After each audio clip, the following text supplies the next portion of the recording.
नमस्ते सभी को और स्वागत है।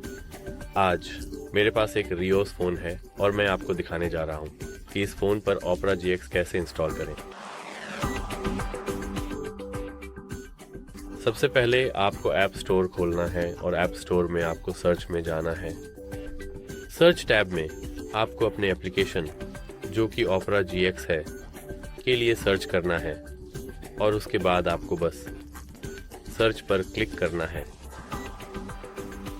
यहाँ से आपको एक पल इंतज़ार करना है। अब जैसा कि आप देख सकते हैं Opera GX, अब आपको गेट पे क्लिक करना है। इंस्टॉल डबल क्लिक करें, अपनी फरेज आईडी चेक करें,